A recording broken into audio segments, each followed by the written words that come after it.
పొడిచేటి మొదలు పెట్టుకుంటే చిత్తూరు వరకు దాదాపు 5 చెక్ డ్యాములు కట్టాలని చెప్పి వ్యవసాయ శాఖ అధికారులను కూడా నీటిపారుదల శాఖ అధికారులు కూడా ఇక్కడ తీసుకురావడం జరిగింది.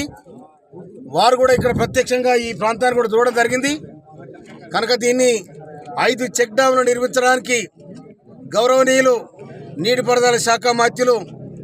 గౌరవనీయులు ఉత్తమ్ కుమార్ రెడ్డి గారికి మరియు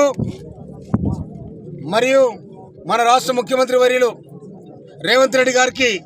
ఈ రిపోర్ట్ అంతా ఇచ్చి అతి తొందరలో మరి వర్షాకాలం పోయిన తర్వాత చెక్ డ్యాములు ప్రారంభించడానికి దాని ఎంత సాక్షరతో బడ్జెట్ ఏందో దాని వ్యవహారం ఏందో అంతా మాట్లాడి డిపార్ట్మెంట్తో మాట్లాడి ఈ 5 చెక్ డ్యాములు నిర్మించడానికి ఈ రైతాంగానికి నీళ్లు అందించడానికి ఈ ఆయకట్టు పారడానికి వేలాది మంది అటు చాలిగారు అడ్డగూడూరు ఇటు మోత్కూరు ఈ గ్రామాలకు ఈ మూసీ పరివాహక ప్రాంతం సంబంధించిన ఆయకట్టు మొత్తము ఇరిగేషన్ వ్యవసాయ రంగానికి పనికొచ్చే విధంగా నీళ్లు అందే విధంగా ప్రయత్నం చేస్తానని చెప్పి సందర్భంగా రైతాంగాన్ని మనవి చేస్తూ మన కాంగ్రెస్ ప్రభుత్వం రేవంత్ రెడ్డి గారు ఉత్తమ్ కుమార్ రెడ్డి గారు ఈ వ్యవసాయ రంగం మీద నీటిపారుదల శాఖ మీద పూర్తి స్థాయిలో వాళ్ళకు డెవలప్ చేయాలని ఉంది. కాబట్టి నా వంతుగా ఈ నియోజకవర్గ ఎమ్మెల్యేగా తప్పకుండా అసెంబ్లీలో కానీ వ్యక్తిగతంగా కానీ